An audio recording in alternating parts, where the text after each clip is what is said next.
attend a webinar on sustainable tourism in the next normal? Well, sustainable tourism means tourism which is economically viable but does not destroy the resources on which the future of tourism depends. Notably, the physical environment and the social fabric of the host community.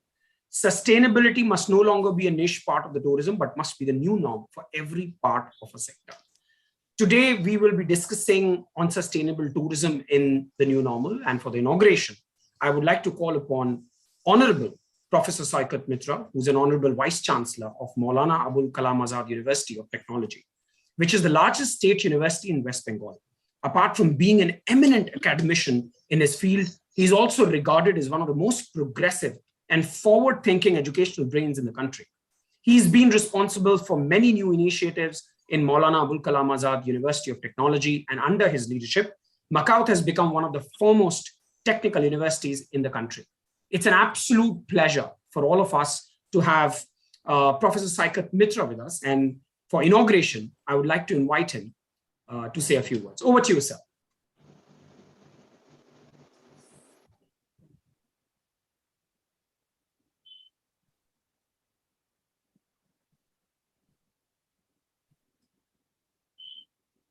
Okay, should I start? Yes, sir. Oh, thank you. Thank you, Mr. Abdullah. Thank you, Dr. Subarna Bose, for organizing this webinar on a very, very important topic, sustainable tourism, because tourism is now one of the major component of economy in most of these countries. And in our country, we have enough potential to boost our economy through tourism. Now, of the late, what people are thinking how to make this tourism compatible with our environments, compatible with our society, so that this can be continued for a longer period, and this can have this long-term positive impact in boosting this economic growth and development of the community of a particular area. What we have observed in this COVID pandemic situation, we suffered a loss as far as our travel is concerned, because of the restriction imposed by this COVID pandemic situation. We could not visit or we could not take a tour. We could not visit to places of our interest in many cases. And this situation is still continuing. And as a consequence of that, this hospitality industries, including travel and tourism, that has been impacted severely across the entire world. But still, there is a ray of hope, and this has given rise to another new opportunities. People are not taking up travels for a longer distance. Now they are exploring whatever are potential sites available at their vicinity, at their close proximity. And that's reminded me one of the famous poem by Tagore, that দেখা হয় নাই চক্ষু মেলিয়া ঘর হতে দুই পা ফেলিয়া একটি ধানের শীষের উপর একটি শিশির বিন্দু. So this is now very much applicable at this time. I have seen emergence of a profession which is now called the YouTubers for in describing these places of interest that has emerged in the recent past. And many of our young people, they have taken up these professions. They are taking up this tour. They are describing the entire scenic beauty, the places of interest through YouTube. I personally watched this video, and I have seen there's a growth and proliferation of making YouTube videos of places which are very near to these our places, maybe in different districts, and that takes maybe a couple of hours travel from our place of residence to reach that places. And there is something new, something unique, something worthy to be for visiting. So this is of course one of the new this dimension of travel and tourism, promoting this local this tourism in one side. Then along with that, this other this different areas, particularly as far as accommodation is concerned, staying is concerned, in the form of homestay, in the form of this staying at the tents, in the form of this some unconventional and non-conventional staying that have emerged, and these are the new signs when the world will be reaching a more stable state in near future. Then all these activities will come up in a bigger way, and these will be structured with the form of the evolutions of new forms of these career opportunities for many of our population. So this is one thing. And keeping all this in view, from IIHM and from our university, Macau, the Center for Collaborative Research and Training Programs, we have decided to organize these webinars. And Dr. Subarna Bose, he was active enough, and he was, he has taken a keen interest in organizing these webinars. My sincerest thanks to him. And I believe that today there will be lots of deliberation from experts in this field, how this tourism industry is going to take a shape in near future. There will be lots of these interventions. As I said, one area, it's local tourism. There, besides that, there will be many technology intervention in tourism, and there will be many this economy, the environmental consideration for tourism also, health tourism, heritage tourism. These adventurous tourism, sports tourism, these are different branches of tourism that will emerge in different formats. I believe that there will be discussions and deliberations in this particular area. And from our side, Mr. Shaw is there, JP Shaw is there, and other personnel from the university side is there. We have decided to take up certain research activities also in this particular area. To analyze the present situation, to predict about the future, to determine the to chalk out the future roadmaps. We have for all these purposes, we have decided to take up research activities. We have decided to blend the skill with the knowledge and ability in the proper way for making our next generation, our young students, more employable, more engaging in the future context. And I believe all our endeavors will bear positive results. And there is always, this bright side of everything. And we have now, become a little bit experts in handling digital tools and technology because of this pressure imposed by this COVID-induced situation.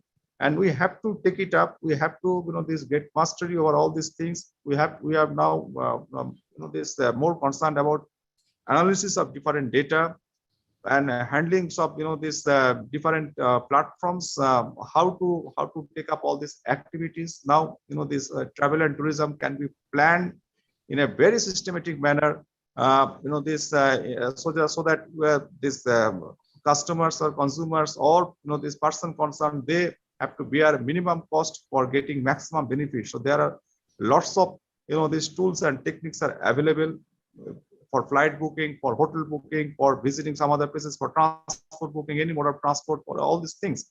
So these are coming up in a big way, and and there are different, these positions are being created for employment with the different requirements of skill sets. All these things will be discussed. How best we can take care of the environmental situations. All these things I probably that will be this highlighted or touched upon at this particular webinars. So I wish all the best and grand success for this webinar. My sincerest thanks to all the resource persons who have agreed to share their knowledges, their perspectives and opinions for the enrichment of all the participants who are present over here. Again, my thanks to Mr. Subarna Bose and my colleagues, Dr. Mr. Shaw and others who are present over here. And with this, we're taking inputs from all this, outcome of all these inputs of outcomes of all these webinars. We will be chalking out, we'll be designing our entire plan to take up research and academic activities in future. Thank you very much. Thank you, sir. Thank you so much, Honorable Vice Chancellor, Professor Shaukat Maitro, sir, for your opening remarks. And definitely this ceremony has been open. We have a very, very important webinar right now, just like sir has already mentioned, which is sustainable tourism in the new normal. So I would like to, in fact, go ahead and start, inviting our distinguished guests of today. And to begin with, we have with us today, Mr. Jose Dominic. Well, talking about the legend himself, he's a legendary figure in the Indian travel sector and a highly respected pioneer of sustainable and responsible tourism. He's passionate about preserving the local cultural diversity and connecting the travelers with authentic experiences. He has played a very critical part in putting Kerala and the backwaters on the global tourism map. Starting his career as a chartered accountant with A.F. Ferguson and Company in Mumbai, he joined his father's hotel business in 1978. It was his father's constant persuasion that has made him go over and, of course, start with his career in CA. Today, CSG, wherein he is a co-founder, of course, is a leading business house with diversified business interests in Kerala. Besides the hotel business, it is also into air catering and real estate. He loves spaces which are unpredictable in nature. He likes reading books of history and civilization, loves to stay close to nature, and definitely his experimentation with responsible hospitality has learned worldwide acclaim. A very, very warm welcome to you, Mr. Dominic. We are extremely honored to have you here, sir. Joining him today, we have Mr. Devjit Datta.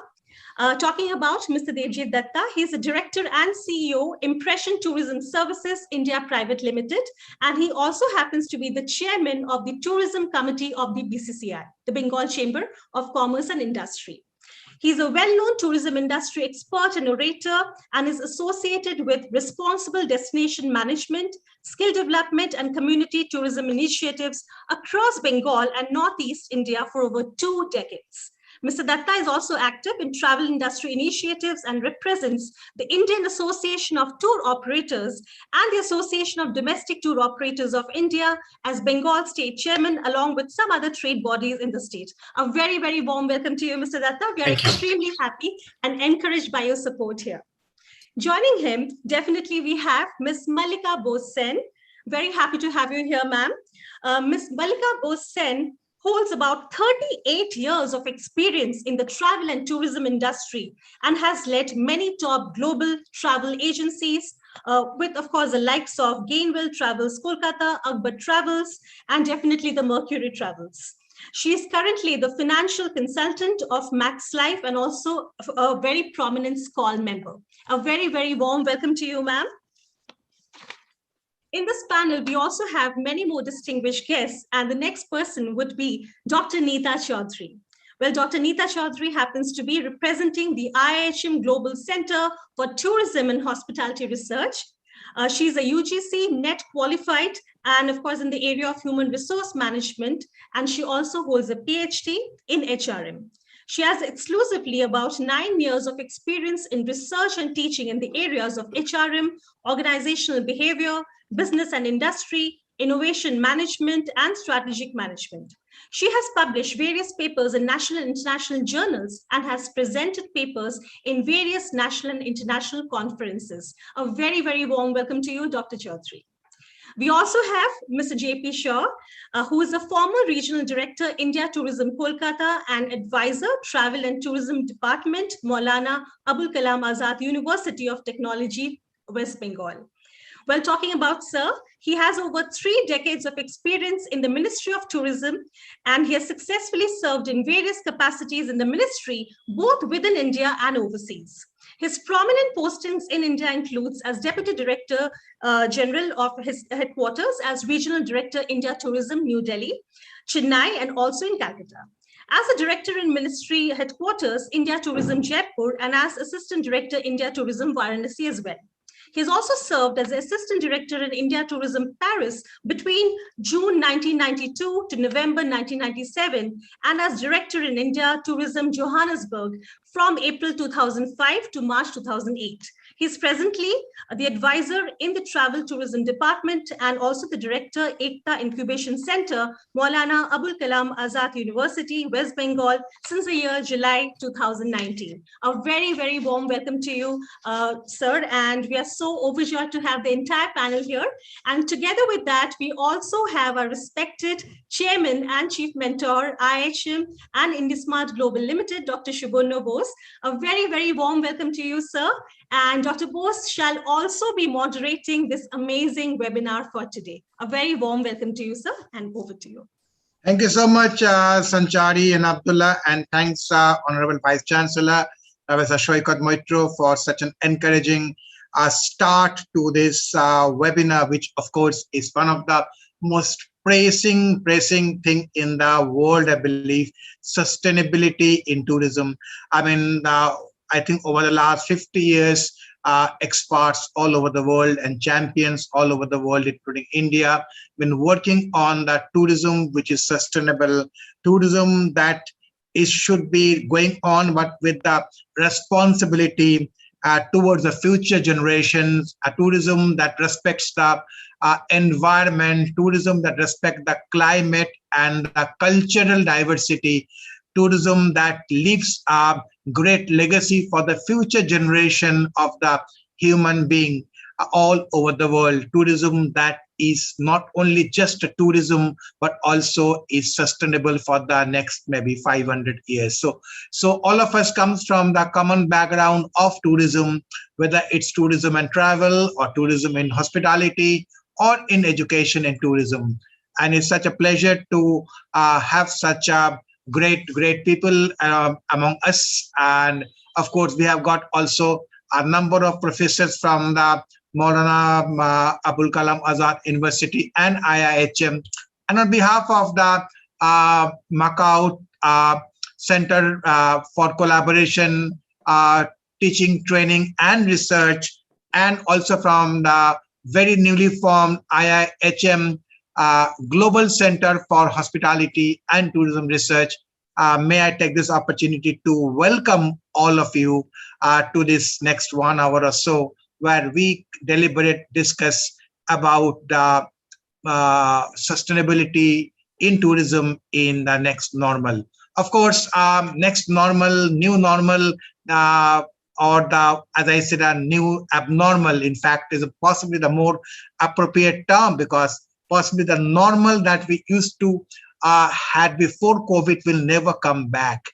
And it's going to be all abnormal things happening, which would be normal in that particular point of time.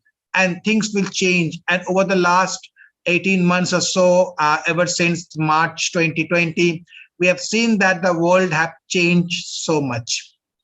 Travel, tourism, hospitality, these are the industry which really bore the burnt of the virus more than anything else. But then as an industry, I think we have kept our chins up.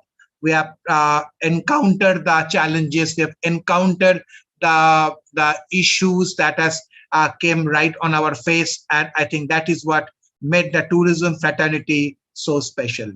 So before anything else, it's such a great pleasure for us to have somebody whom we all respect and we call as a doyen of sustainable tourism in our country, Mr. Jose Dominic. I've been seeing him for last 30 years in different FHRI conventions when he was representing his casino hotel groups, and of course his all other business interest. But I'm sure that tourism and sustainable tourism is what is the closest to his heart. So we have with us Mr. Jose Dominic from all the way from Kerala, from Kochi, I believe. And sir, very warm welcome to this forum of IIHM Global Center for Hospitality and Tourism Research and Macau Collaboration Teaching, Training and Research Center, as we go ahead to have you as our inaugural speaker for this very special sustainability in tourism in the next normal. Over to you, sir, Mr. Jose Dominic. Thank you. Can you hear me? Yes, sir. Yeah. Thank you for very magnanimous words of welcome. When Miss Sanchari Chowdhury called me, I agreed without hesitation, because it was an invitation from an education institution, and I am a learner, and I continue to be a learner, and I hope to remain a learner. Now, coming back to the subject, what we have, which we have is sustainable tourism in the next normal. Very important words, and I'll just go through them. Sustainable is a word, it's an aspiration. So I'll just modify it slightly to say that responsible tourism is a practice of sustainability. Sustainable is we can always go and aspire for. Responsible is what we can exactly do, define it and do it. Now, when you, and the next word that needs clarification is next normal. We are in a way, we are in the best of times and the worst of times. When the pandemic has hit us, I would say that tourism was the first hit, worst hit, and likely to be the longest hit. So we've got a special challenge to adapt to it. Now, in these times, we are now passing through 3 time phases. One, BC, before COVID. Next, DC, during COVID. And then we have, hopefully, we'll have a new phase called post-COVID. We are the most difficult time, which is during COVID. And how should tourism be? How should the practice of tourism be of sustainability during these times is a subject that we have. A little background about myself, which I just say, though I'm a chartered accountant, as my career, as my aspiration, I ventured into hospitality and hoteliering, in which I've been here from 1978 onwards. I've been in this field. And I don't say I'm a veteran. I continue to be an ardent learner. Now when we come the 3 times, the BC, the DC, then you come the old normal is a time that we are not likely to see for a long time to come. There were good things that happened there. There are things that should not have happened there. We'll come to that later. Next is the now normal, which is in these times of COVID. And then the subject is what should be the next normal. A good thing about a calamity is that it can be put to great use. Things that we've been trying to change could never change. It is during a calamity that the mind will be available and the attitude will be available to bring forward that change. Now let us see what has been in India, and when I speak, since I'm based my experience has largely been in peninsular India, in the south, and largely in Kerala. It will be in that context. Now let me just say how tourism has impacted environment and society in the area I come from, which is specifically Kerala. When in 1978, when I entered into hospitality sector, and some facts that come out, Kerala's arrivals at that year was about 1.3% of international arrivals to India. Its contribution to the economy, tourism, the contribution to the economy was negligible. And the attitude of society and more political society at that time in the state in which I am, which is more red or left oriented, tourism was considered to be luxury, capitalist, or bourgeoisie. So something not really seen as a development tool. Over the next 30 years, let us see what happens. I'm just now being in the before COVID times. The next 30 years, from 1.3%, Kerala rose in India's share to 22%. From being less than normal, from being very nominal, Kerala's participation or tourism participation in Kerala economy grew to about 11.5%, making it the most important economic sector. And the biggest aspect about tourism was creating jobs. 1 in 3 new jobs came from this sector. And today's the statistics here says that 15 lakh employees in this sector. And equally important, it was able to generate entrepreneurs in tourism of a number which untold. A few years ago, that even before in pre-COVID times, I remember there was a summit, an investment summit in Kerala, addressed by the then Chief Minister in Ms. Oommen Chandy, and his keynote address said that the big two change makers of Kerala are two. One is the phenomenon of NRK. NRK will translate to non-resident Keralites. And the second is tourism. What does a non-resident Keralite do? Send remittances, brought income and money in remittances. And in 2018, the figure was about 1.5 lakhs per annum. But more importantly, what did tourism do? Tourism created economic activity. It created enterprises. It created jobs. And in various sectors, in farms, in the backwaters, in big and small, in all kinds of phases and sizes. That changed not only the economic outlook, it changed the attitude of people. And that's, I think, the strength of tourism. It's not as an industry, it has many, many roles. It builds confidence in people. It builds the motive to preserve, as when you talk about sustainability, would mean preserve environment, preserve the planet and at the same time, serve community. It is never a this or that. It has to be this and that situation. And that is what we have to see. That is the subject that we have. What should be the model for in the next norm? In my reckoning, I think it's time, learning from the past, it's time that we get back to many, many basics. The basics of what does development mean, of economic growth, about being equitable in distribution, about being futuristic in creating demand. And that, I think, is the practice of that we can define it as responsible tourism. In fact, there's a need to systemize the practice of responsible tourism.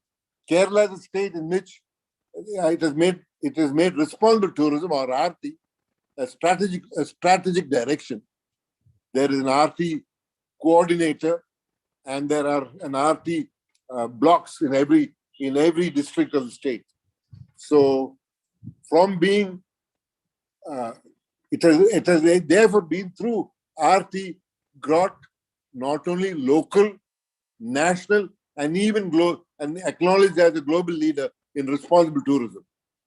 And why is RT is important? I come back to the reason for tourism. Tourism is not, while it is to serve tourists, the purpose is not for tourists. The purpose is to serve community without harming environment.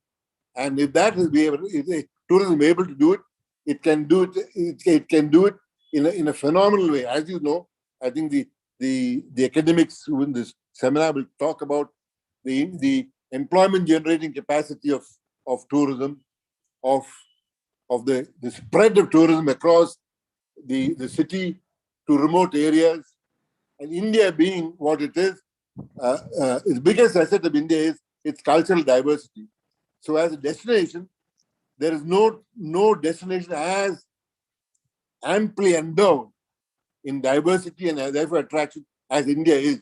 And therefore, the opportunity of tourism in before COVID, the times that we are passing through, the difficulties of how to manage that, and therefore, what does the future hold? The word that has been said as we gone, in my own industry, we have seen tourism has, in the hospitality sector, with the coming of the COVID, we've just not been hit. We've just not felt a decline. We dropped to zero. It's almost as though we've been pushed off the cliff.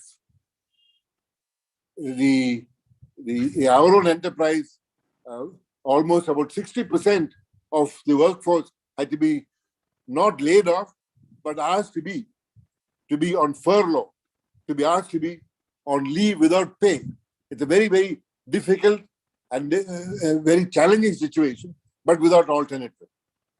Slowly, the performance of the industry of following protocols of the discipline, and as you see that like aircraft keep the alternate seat empty, in rooms, in hotels, the need to have a time between check out and check in. So the capacity of of restaurants when social distancing is drastically reduced, hotel capacity has been reduced, keeping the entire infrastructure intact, the cost intact, the capacity is now brought down, and that is the new normal, which we have to face. And therefore, what is this? How do we handle that situation of higher costs and lower capacity? Now, the kind of customers that we will now have, in the past, especially Kerala, a good percentage of our customer was the foreign national, for foreign tourism. And we had an increasing number of domestic travelers coming in. Now with the restrictions in place, foreign tourism is going to be at least 2 years away. Domestic tourism is happening, but still it will take time. And as the Vice Chancellor mentioned, we have now depend more and more on local tourism. In other words, neighborhood travel. So that requires new skills. For example, I'm just saying, coming back to the Kerala context in which I am, Kerala is traveling within Kerala. Or even more contextual, I am in the city of Cochin. And travel has now become not so with caution. So I'm more comfortable in traveling in Cochin, but there are so many restrictions. If I travel outside the district, I have to check whether I need a pass, what are my protocols I have to follow. So there is a certain amount of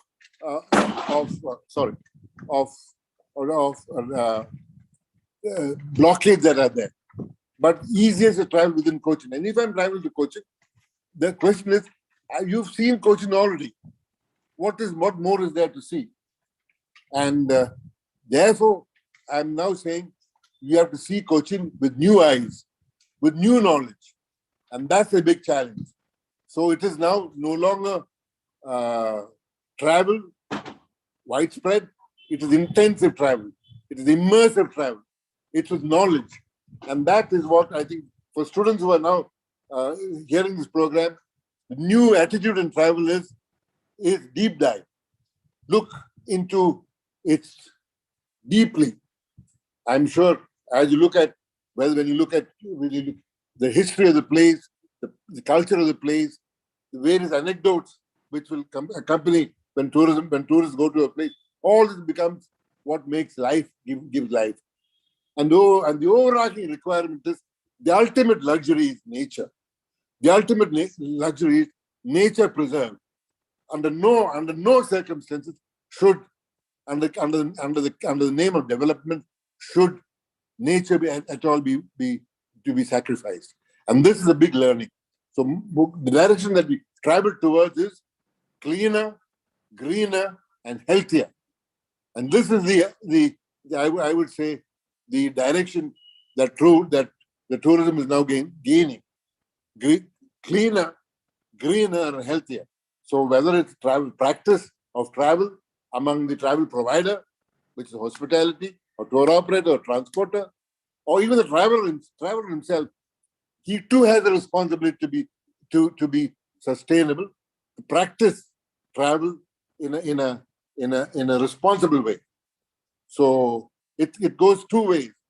And destinations now, an enterprise must seek travelers who are most suitable in the current circumstances. Like you would say that now I see, today we have an announcement in our state which says that travel or hotels should now ask for RT-PCR certificate, should ask for COVID vaccination certificate, only then admit them. And if you admit them, you have to practice sanitary practices, distances. So conditions are being now laid down. Similarly, on the traveler, the destination will now impose conditions. If you were to come in, behave responsibly. we are most welcome, and we believe that the customer is the reason for our existence. At the same time, though the customer may be the reason, I'm just making it might look like controversial statement. Do not make him king. Do not burden him with kingship. He is one who's come to come to our destination, to be with us, to experience us as we are. So the new definition of a of a great destination is a great place to live in. A great place to live in for all makes it a great place to visit for tourists. And similarly, a great place to work in, a great place to study in, a great place to invest in, a great place to retire in. All that comes from a great place to live in. And a great place to live in will come only when certain basics are met, which is clean, green, healthy. And which is the background of this discussion. Now, that's where I would say we get back to basics and the fundamental reasons of travel. So examine what lifts the bar of travel itself. What does one seek when you travel? Are you seeking amusement? And are you seeking challenge? Are you seeking excitement? Are you seeking adventure? I'm sure this and many more. Which will vary from people to people. And therefore, like destinations and enterprises will need to now define for themselves what is the key offering.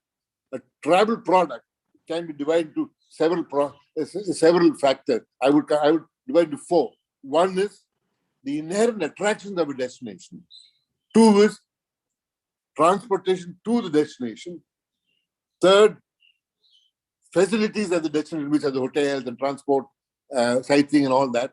And finally, and fourth, the image of a destination. All these four will comprise the destination itself. So these need to be developed in harmony and not in contradiction to each other. So what the COVID has now taught us is that it cannot be business as usual anymore. It is now time to now look at the very fundamentals, and beginning with clean, green, and healthy. From that, going to discipline of and economy of enterprises. Now you have reached a situation in which it's no longer going to be a seller's market nor a buyer's market. It is a situation when we have to be equitable to society, at the same time to preservative and to the safety of the environment. So it's a complex situation and a situation which should happen and has been waiting to happen, and it has been catalyzed into happening by the COVID. And this is what we are now seeing, what we will see now. So this is the area that I am saying. In hotels, I see we are passing through several crises. In fact, when COVID hit in February 2019, I remember seeing a report from Boston Consulting Group that by the third quarter or the fourth quarter of 2019, it is likely to be over.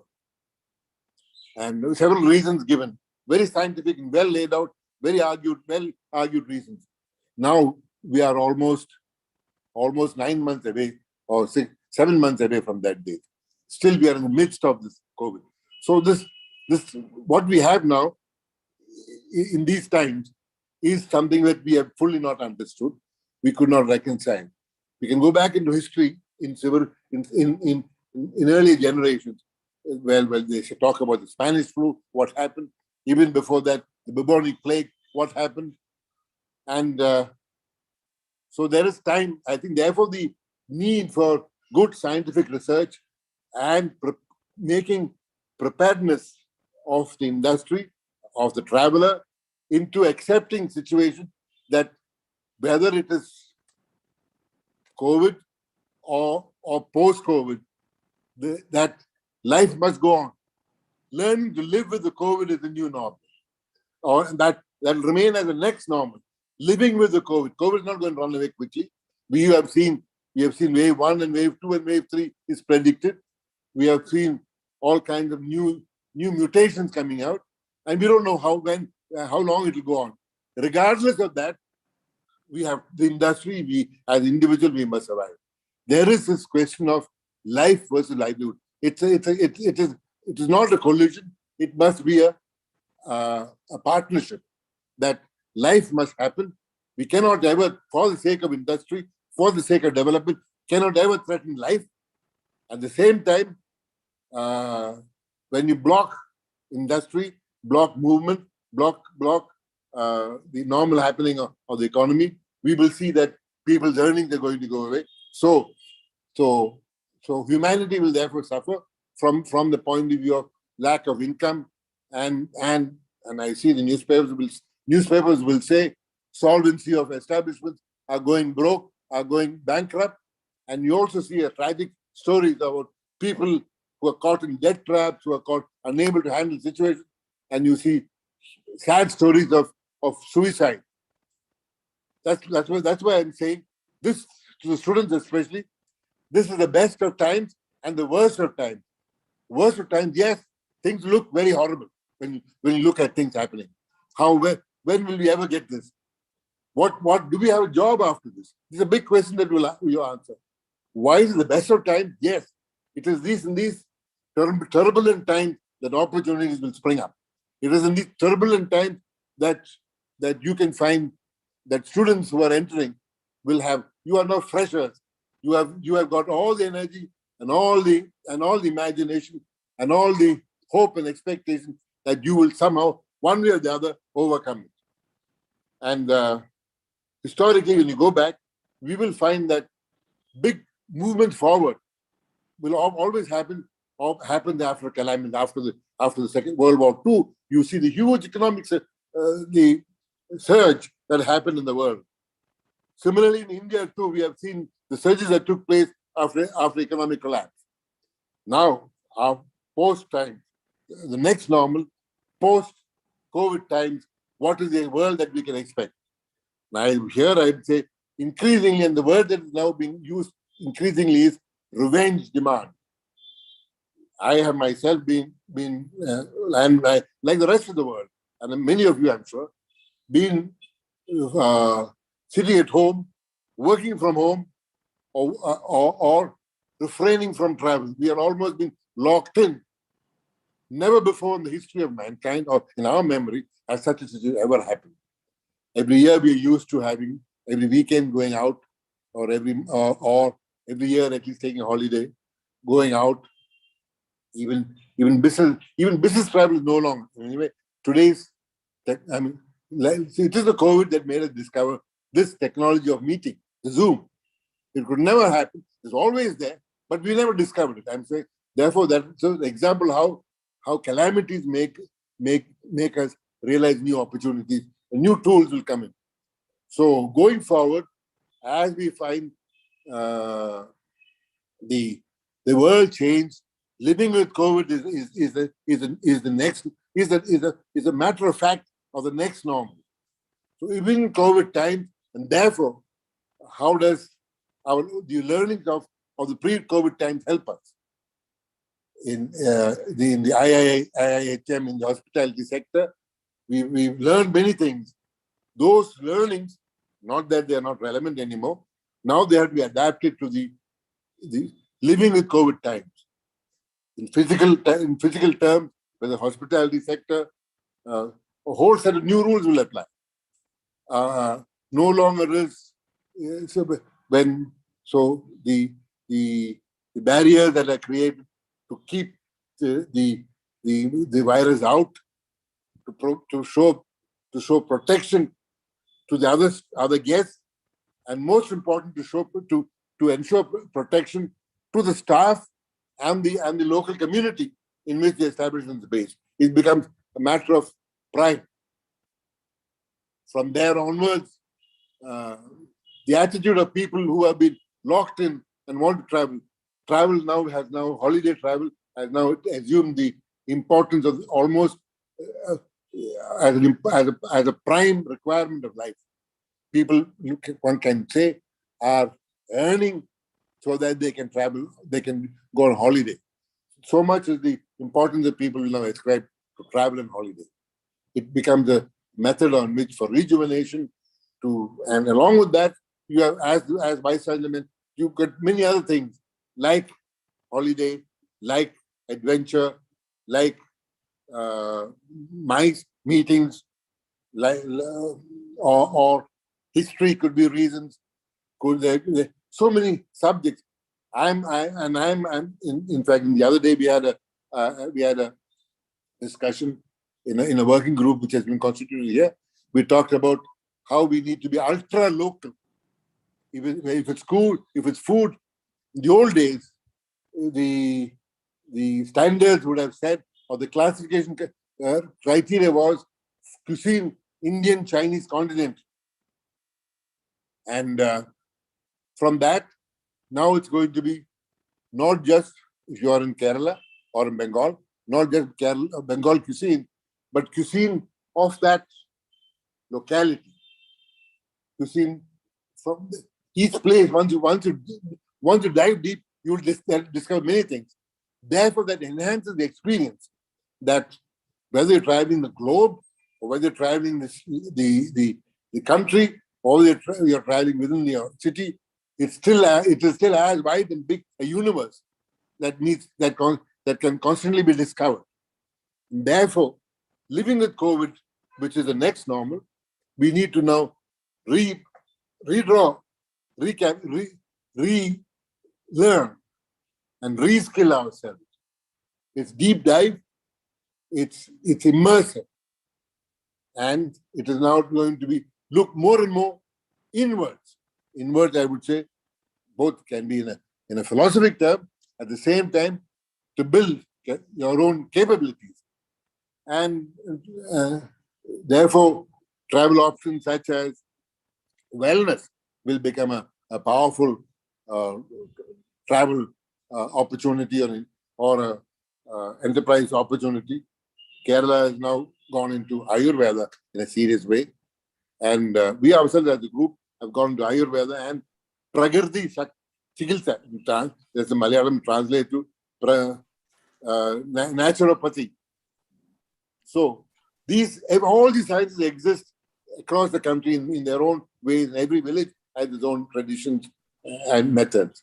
Mr. Jose, we've got other panelists as well waiting. So we'll request if you could just sum up and pass it over to Dr. Bose. I wasn't sure how much time I had. I will now sum up. So with this background and with this attitude, I think in the next normal, the world beckons. And the challenge is, we have it within us. It's for us now to discover it and go forward bravely, without hesitation. And the big change, and I repeat here again, is that no longer is the customer, the world is only a person who pays the money. The customer is one who is connected, is a stakeholder. It's a community. It's the people who work. It's the people who the economy is providing for. So in all these contexts, that's a big change that needs to take place. With these words, and I bring myself in the time I have to thank you very much for the opportunity to have expressed a few words, and I'll stop here. Thank you so much, Mr. Jose Dominic. That was excellent. Nature is the biggest luxury, and of course, we'll remember the cleaner, greener, and healthier. And there we go with the next panelist, Evergreen Debjit Datta from Kolkata, who has been in the travel tourism for years now, ever since he was very young. And he is leading also, among other, the Bengal Chamber of Commerce as a chairperson for many years. And so one of the things that I would like to ask from Mr. Debjit Datta is this local community. I know that Debjit travels a lot and he's been very close to the local communities, rural, urban, semi-urban. So what's your experience of involving the local communities in preserving the society and enabling the sustenance, the sustainability. If you can also touch upon this, apart from anything else you would like to say, Mr. Mehta. Thank you, Mr. Bose, and thank you for inviting me to speak on this sustainability in new normal. Let's have a very pragmatic view on this. I run a destination management company. For me right now, sustainability has got a very different meaning. For right now, for me, sustainability is survive during the pandemic and then revive after the pandemic. So this is the most important element in terms of sustainability.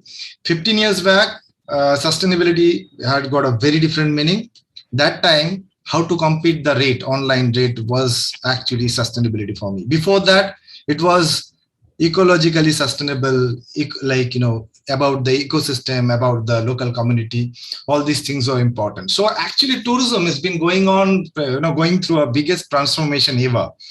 And definitely every 10-15 years we have a transformation, and then it is important for the industry, it is important for everyone associated with the industry to understand the changes and adopt to that. And this is perhaps the biggest changes. So we really need to do a lot of research study to revive in the business, because I think this is the biggest opportunity when we have the opportunity to review, reset, restructure, and of course, revive in business. If you really look into this entire, episode of the pandemic, I think for a company, for anybody who's into tourism, is primarily, it is the time to take sustainability in a very, very different, in a very, very different way. There are 4 major impact of tourism in the days to come due to this pandemic. Number 1 is that, of course, India emerging as the biggest market for India. This is what we are talking about. We had enough horror stories. I think all students are there. So I'm going to talk about all those positive things, and I'm going to, cover that community part as well. So India emerging as the biggest market for India. Companies who are looking for holidays beyond the borders, and the customers who are looking for holidays beyond the borders, they all are looking into India as a destination for niche tourism segment. As already discussed, nearby destinations, cities are evolving as the biggest market for the nearby destinations. So initially I had 12 to 15 destinations to offer. Now, right now, at this moment, we are looking for new products and itineraries. So small, villages, because that's the demand. We need to understand the demand to create product based on that. So for everybody in the industry, this is the time to think new, fresh, with fresh ideas and fresh innovation. And of course, the third one is that, clinically fit travel is something which is very important. So I think that is good for India, because we never had a very good impression in the global market in terms of providing healthy, clinically fit services. So that is something what happened, because the industry, they had to understand, to survive and sustain, they need to understand just how to provide clinically fit services. And the fourth and the most important, and which is, I think, very relevant to this topic, responsible travel is the future of tourism. And this is a very important, thing to understand.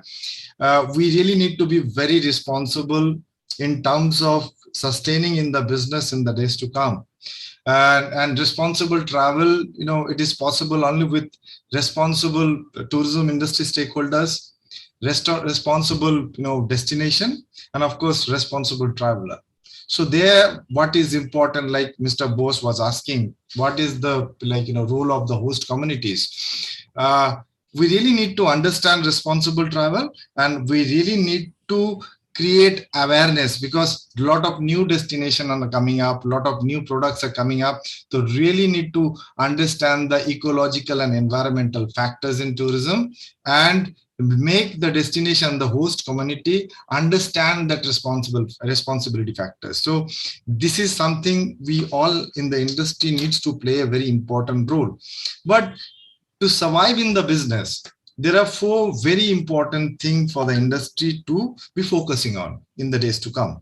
Number 1 is that you have to be a sustainable tour operator or sustainable hotelier. So you have to be ecologically sustainable. That's number 1. So that's very important, because in the days to come, people would be looking for such product or such services where you are actually concerned about your ecology, environment, and the host communities. So you have to be ecologically sustainable. The second thing is that you have to be economically sustainable. Now, everybody, many of us in the business, we had a transformation 15 years back, which was due to the digital development, and everything changed. After this digital development with this travel technology, the demand, the supply, everything changed. That was a transformation. Right now, we are going through another phase of transformation. So we really need to, some people, for us, surviving 15 months without almost any kind of business, it is something very, very, very difficult. Some people has already, they have said, okay, fine, thank you very much, I'm not in this business anymore. They've shifted, they've started doing something else. So what, they could not actually sustain this crisis, because the model they were following before the pandemic, that was not, they are actually looking at quantity, not quality. So they didn't have enough reserve to sustain such crisis. So the business that we follow, the business model that we follow, that needs to be sustainable business model. And I think we all have learned a very hard lesson. So in the days to come, the way we do business is absolutely going to be a very, very different, be it a hotelier, be it a transport operator, tour operator, travel agent, everybody, they need to understand these changes. Number 3 is something which is very unique, is actually you need to be digitally sustainable. So this is the age of digital travel technology. Without understanding the implementation of technology in tourism, it would be very, very, very difficult for the industry to sustain. Anybody do not understand the technology part, they will be out of the business. So you need to be digitally sustainable. And 4th, which I think which is coming up, like during the crisis, lot of small companies, small operators, they're actually joining hand together to revive in business. So you have to be jointly sustainable, doing business together, or like sharing resources. I can give an example. I have done something like that. I have created a national band called Connect India. We have 12 destination managers like us joining hand together and create a national band to present ourselves in terms of destination management. So for us in the industry right now, sustainability is absolutely a very different meaning.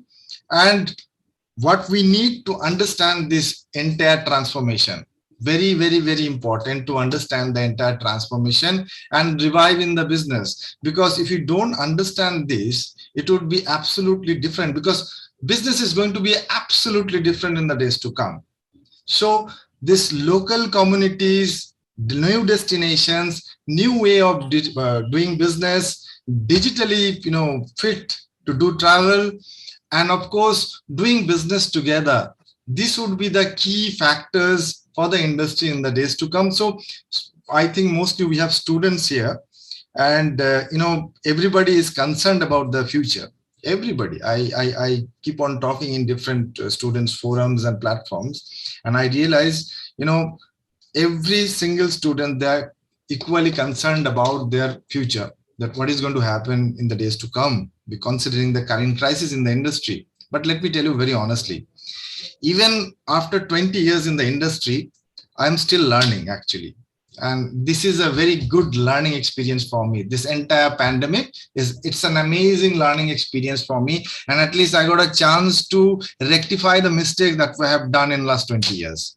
So rather than taking it as a challenge, I'm taking it as an opportunity to rectify all my problem, all my mistakes that I have done in the past, and of course revive, restructure everything, and then revive in business. So we are actually standing in the same platform. So somebody has got 20 years experience, he's also learning, and you are actually having a fresh opportunity to explore this new way of doing business.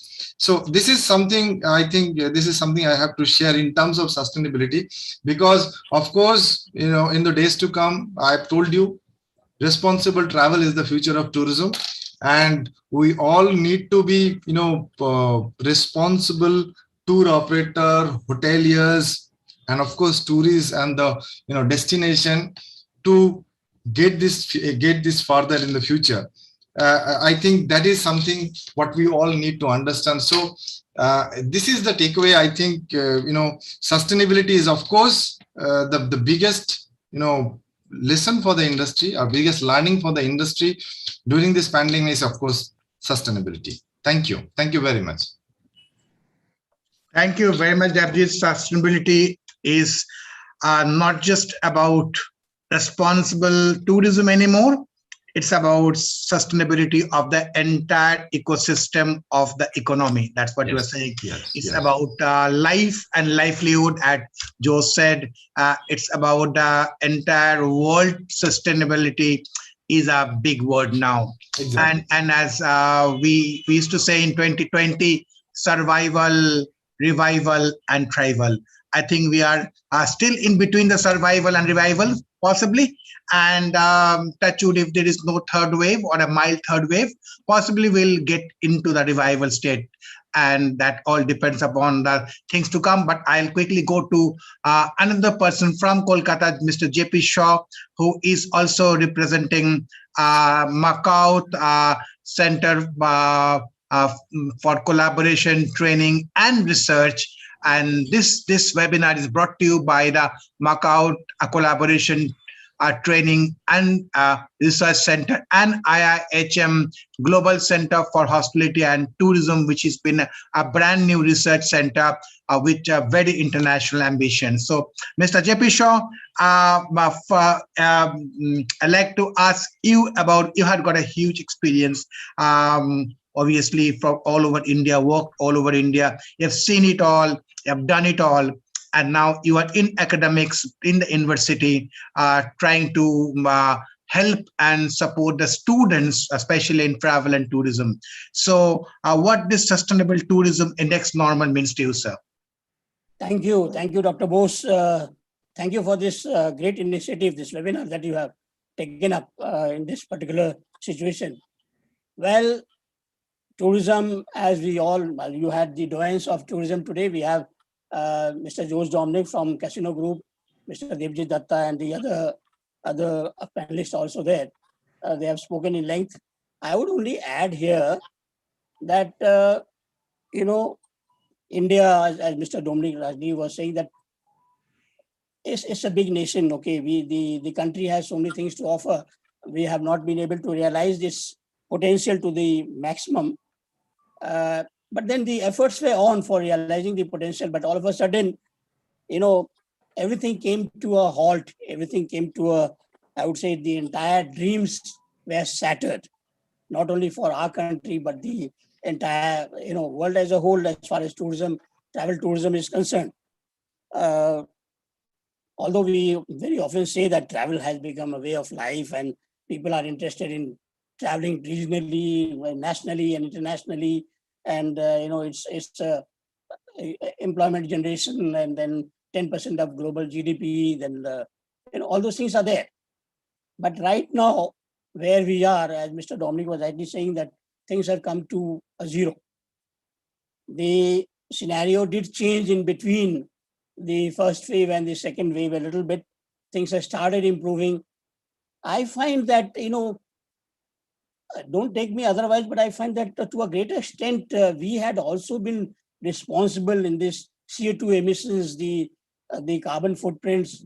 When I was as the regional director of India Tourism Chennai in South India, I appreciate the efforts that the hotels run by Mr. Dominic. The eco-friendly practices, which is a very mandatory part in the classification of hotels. Most of his hotels, I had inspected one of his property in Gokarna, where, you know, the eco-friendly practices of recycling, no plastic, rainwater harvesting, sewage treatment plant, all these things were absolutely perfect. and his hotels used to get maximum points on that. So the awareness that was there in him as far as this eco-friendly practices, the alternative uses of energy. Now the way things have been moving, the mass tourism we have gone into, we are thinking in terms of the foreign tourist arrivals, the figures. In India, if you take it, we are, as far as foreign exchange earnings is concerned, we are better, although the rank is better than the foreign tourist arrivals figure, as per the last 2019, the foreign statistics of Ministry of Tourism, Government of India. So I personally feel that, it's a time that we should have had learned from before. The way things are happening now, you have got the disasters after disasters, landslide. All of a sudden, we find that, as Mr. Dominic was saying, revenge travel. What happened? I know it is there imbibed in us. We all want to travel. We had been locked in our houses for a long time, and we want to just come out. That does not mean that we just come out without following the SOPs provided by the Government of India and the state governments, without following the social distancing and the other things, and trying to bringing the third wave, which is a bit far away, trying to bring that faster and create more disaster for us, for the entire nation. And already most of the countries, the international travel is already at a halt. So we have, as he was rightly saying, Mr. Devjit and Mr. Dominic, that's far away. That's far away. Let's forget about that. So even if the staycations and the local travel, domestic travel has started, it should be in a way that it is sustainable. Let the numbers be few. We should not be in high numbers. Okay, we can travel in our own vehicle. We can go in our own car with our own family members, we know. But when you are going to a place, whether that place, everybody has been, all the protocols has been taken up or not, whether the hotel where you are going, the staff has been vaccinated or not. Now, these things, earlier when the first wave, we were very much worried about the vaccinations not there. Now we have got the vaccinations and a lot of people have been vaccinated. The things have become better. So I would add here that we have to need to look into it. We need to look into it, and we have to see that our natural resources, the natural destinations, the vulnerable destinations in any part of the world, it needs to be visited in a way that it is sustainable. And we have to see that our future generations, our next generation and generations after that, several generations should also have the opportunity to see those destinations as it is now or as it was before. If we do not be sustainable, if we do not follow these norms of ecotourism and sustainability, as you was rightly saying, the things postulates the community development, I find it's fine. Okay, we have to see that the benefits of tourism goes for everything, the local community, the service providers, everybody. There is a dearth of job now, but then things, every calamity does teach us something new for survival. As we were seeing, we now a different way of meetings we are having. We never thought that we would ever meet on a Zoom platform or some other types of platform. कभी सोचा ही नहीं था कि ये भी कभी होगा. I mean, I'm having tea myself here in my house with this meeting. You are having tea yourself. Otherwise, earlier times we would have had some meeting elsewhere in a hotel, in a conference room or in a banquet where we would all be sharing, chit-chatting together on the different pros and cons of the development of tourism. So all having said that, I would say now is time. The global trend also, I'm finding that everybody plays a part in improving lives of the people and also protecting destinations. Travel better with commitment to protect and preserve our planet. Most vulnerable destinations, I said, that needs to be preserved for future generations. I would, in a nutshell, at the end, would say, it's said that the number of travelers would be increasing manifold by 2030, maybe almost about 1.8 billion. But whether that would be something that we should be very proud of or happy, if it is 1.8 billion by 2030, in that case, we can either destroy travel and the world through it, or we can make travel sustainable so that we can continue to travel. And sustainable tourism, I would say, is all about showing we care. In capital words, we care. Hum dhyan rakhte hain. And that's very, very important. Until we all have this commitment of that we care and that we will preserve, we will advocate the sustainable tourism. As long as that is not there within us and in all the fields, whether we are in the tourism directly related or indirectly related, the entire community as a whole, because tourism is not 1 month's business, not the business of Government of India Tourism Department or the Department of State Tourism Department or somebody who is working in the travel tourism sector, but it is everybody's business. We have to get together, act together, and advocate this ecotourism thing, this sustainable tourism. Then only the question of survival, revival will be there. At the end, I would say, even if we want to promote tourism, we have to see that safety and our health is given priority at this juncture, in this particular time. जान है तो जहान है, तो जान को भी बचाना है और जहान को भी बचाना है. जान ही नहीं है, अगर जहान नहीं है तो जान भी नहीं रहेगा. So environment, protection of environment and the sustainable tourism overall is the need of the hour, and we need to be really very, very serious on it. Very serious on it. See that we promote quality tourism, then mass tourism. And that's the mantra I would say. It's very, very important.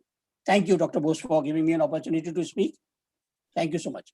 Thank you, Mr. J.P. Shaw. That was very well-rounded discussion, which you said, and of course, very important is the health. Definitely health is the #1 priority for all of us all across the world. At the same time, while we are discussing sustainable tourism, somewhere in the world, people are discussing the third space tourism.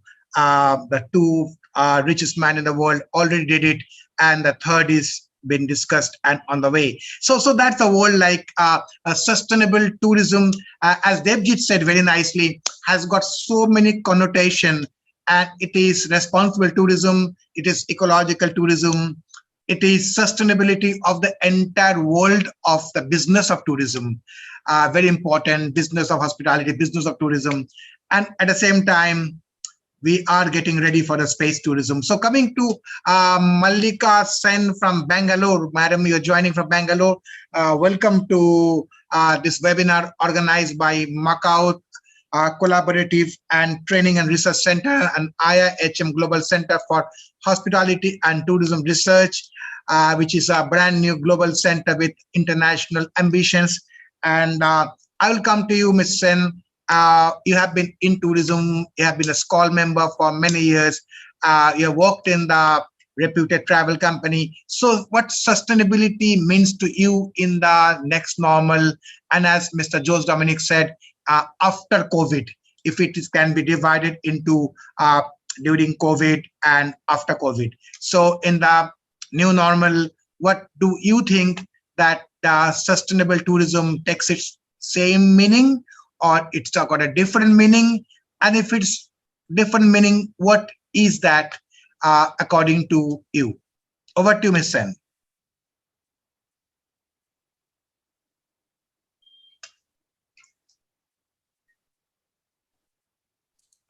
Ma'am, will request you if you could unmute yourself. IT team, if you could unmute Ms. Sen, please. Bear with, give us a minute. Yes, Yeah. we can hear you. Yeah. Good evening, Dr. Bose and other distinguished panelists. I am not from Bangalore, I'm from Hyderabad. And of course, I have a very long career in the travel industry in Calcutta. I was 27 years in Calcutta, and last 10 years I've been in Hyderabad. And my perspective will be very different from others. My distinguished panelists have given their perspective of sustainability, the new norm. Mine has been a very different experience because the last 38 years, I have been sending Indians abroad. I've been sending my guests all over the world. I've been a European specialist. My last job in Delhi was as a European supplier. And this has been one of the worst experiences after SARS. We saw SARS a few years back and we thought it would be for a couple of months. And we would probably be just come back with a bang. We really never imagined such a situation where we were so callous and we were so sure and upright, and we knew that what we were doing is very, very okay. We never thought that such a situation would come where we would have to, sit at home with with absolutely no business, just sitting at home. Today, I call myself a financial consultant of Max Insurance because this is what I've been doing for the last couple of months till we come back into the industry. I have kept my fingers crossed, sorry, and I know things will be back. And the best alternative till the international travel begins, which I don't think it would begin for the next year or 2 years because of the visa regulations and due to the heavy population in India, most of the countries, we are not going to be very welcome for some time. So at the moment, domestic new concepts of camps, tents, going into the absolutely the local indigenous tourism business, taking the help of the locals, probably giving them livelihood development, giving them some kind of a social recognition, and involving in all decision making at all small, the decisions. The only way now is that we concentrate on domestic tourism. And I think this would be the new norm for people like us who never ever imagined that we would have to do something so very different than what we have been doing over the years. And you know what? I just sometimes think that maybe this God has given us an opportunity to understand and your own country now. And we have so much to offer in our own country. And we were running behind other countries. We were running behind Alps and we were running behind so many other things when we have our own beautiful Himalayas. We have our own fauna and flora, which we can, only thing is the way we handle our tourism, and it has to be regulated very well by the government. And once we are through this phase of COVID, I am sure we'll come out and we will see new entrepreneurs in a different style. We will be working. See, I've been an entrepreneur for last 10 years, but I was doing something different. So probably when the industry again revives, I would be doing something in a very different manner.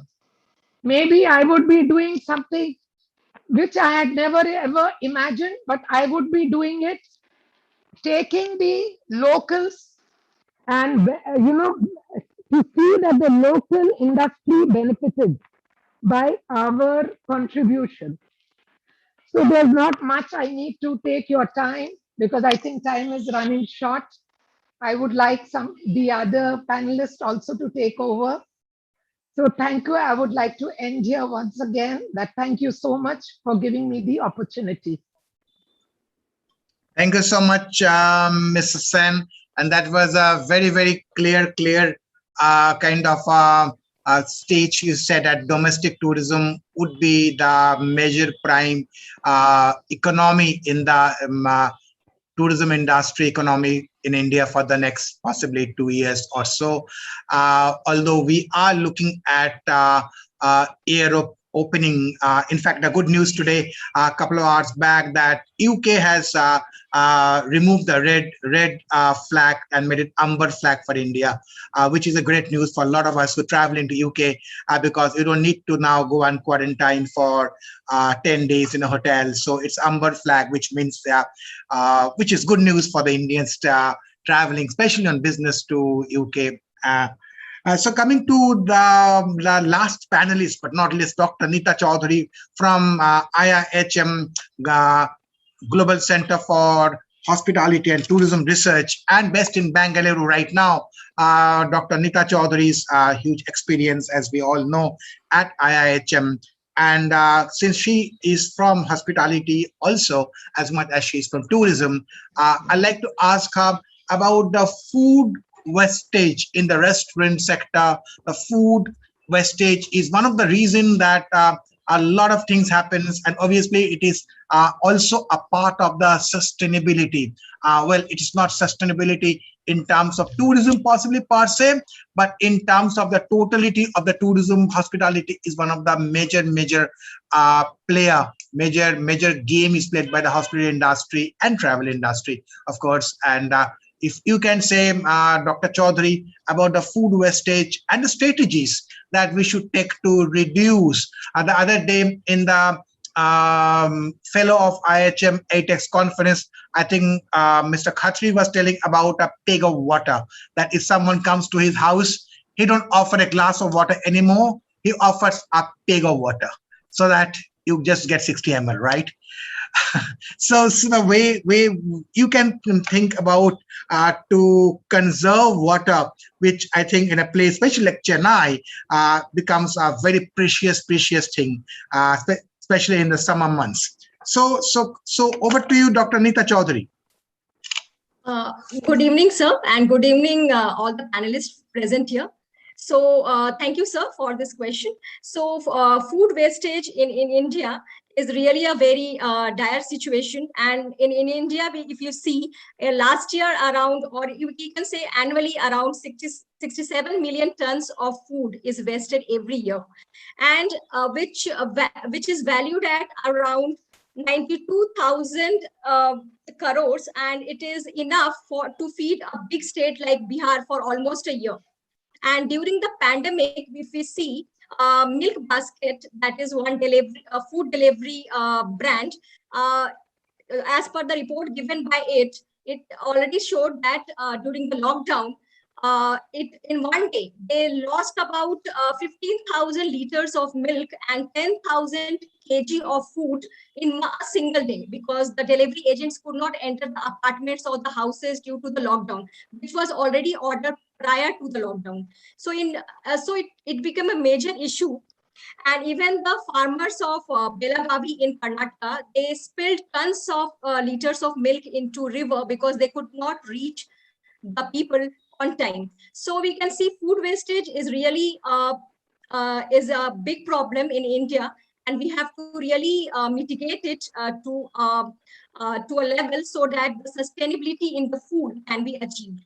So we can see, if we go to marriages and all, we see the water is given to the people in packaged bottles. Okay, so many times we see that people just take a sip and leave the bottles then and there. So there is around many liters of water is wasted. So that can be conserved, because water is still a very scarce resource, and it has to be used in a very better way. And many times we have seen that when we go, though we are just having a toddler, just husband, wife, and a toddler, we are still order for a family pack, which is big enough, large enough for one family to just consume at one point of time. And whatever leftover is there is just got waste. So the strategies can be like optimum portion, even from the consumer point of view also, and from the hotel point of view also. The portion should be managed in a better way. so that there is a least wastage of food. And also the hotel people can ask the customers the permission if they can take away the leftover food home and can consume it the next time or the next day if they want to. And also the storage of food. The hotels and the restaurant should order that much which can be preserved or cooked or utilized in a few days without getting wasted. And this order starting from ordering of food to the preserving of food, we can definitely, if we manage the strategies, we can prevent the wastage of food in a better way. I think so. These were the things which. Okay, right, Dr. Neeta Chaudhary. That was very well explained about how we can conserve, because sustainability is, as we say, that it's not really limited just to tourism, but it's a total thing. In as an industry, we all need to make sure that wastage are reduced, and there is a sustainability that goes on and on and on. I'll just come back to the anchor Sanchari Chaudhary. If there is any question from the audience for any one of our panelists, so if there are, then please tell me. Otherwise, we will go. Yes, because we in. Yes. That's right, Dr. Bose. We do have one question. In fact, quite a few of them are coming in. But then, of course, looking at the varsity of time, we would like to go ahead and ask this question to Dr. Neeta. So this question is to you, Dr. Neeta, and this is, what is your experience on involving local communities in preserving society and enabling sustainable development? Thank you, ma'am. Thank you for the question. So, ma'am, we can take the help of local communities in preserving the sustainability, particularly the rural tourism, if we can say.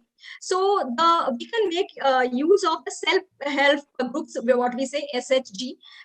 These people, or you can say the local community, can help to flourish or make, they can help to flourish the local handicrafts or the local food, which is very famous in the local community. Okay, so the local people or the local community can help to build upon the rural tourism in a better way, or the local tourism in a better way.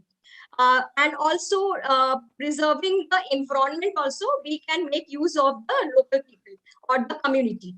For example, in Hyderabad, the people came together to revive the lakes of Hyderabad, okay, and they played a major role, the local people, in reviving and cleaning the lakes and making them alive and free from all types of pesticides and all.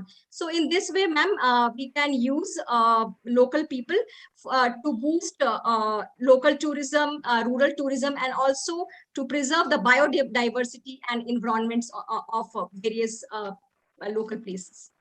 May I add something to this, please?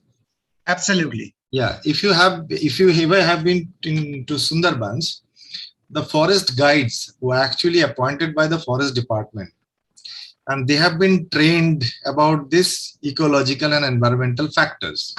So they actually work as a tourist guide, and they have a license from the forest department. But even if I have seen it myself many a time, I have a village tourism project in Sundarban. Even if you throw a single piece of mineral water bottle, empty bottle in the water, they all start, whoever see that, they start shouting and asking the tourists to pick that up and take it back with you. So this is the kind of awareness forest department. It's a very sensitive area, Sundarban, places like Sundarban. So main thing is that to the host community, they need to understand the impact of tourism, both positive and negative impact of tourism on the destination, and they should be aware about the ecological and environmental factors, so they can act as a protector in terms of their destination, their culture, their society, and everything. So that is more important. Tour operators, tourists, they are actually outsiders. They actually send tourists to a destination, and they, that's a business process. But it is the host community who has got the most important role to play to preserve a destination with its ecosystem, wildlife, and of course their culture. This is, I think, and Sundarban is a wonderful example for that. Thank you very much. Thank you, Debjit. That was a good rejoinder. So with that, unfortunately, we have run out of time.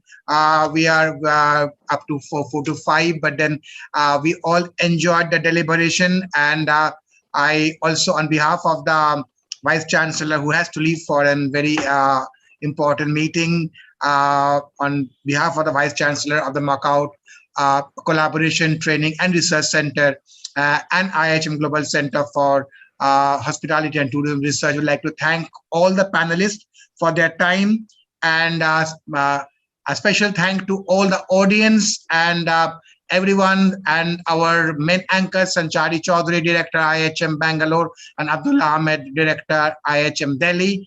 And thank you very much for being with us. It's been wonderful time. It is the first of the 3 series webinar of the center, of the 2 center. And we all really enjoyed every moment of it. So thank you, all of you. Thanks a lot from all of us from the Macau and IHM, and look forward to see you in the next round of the tourism seminar very soon. So namaskar from all of us, and thank you.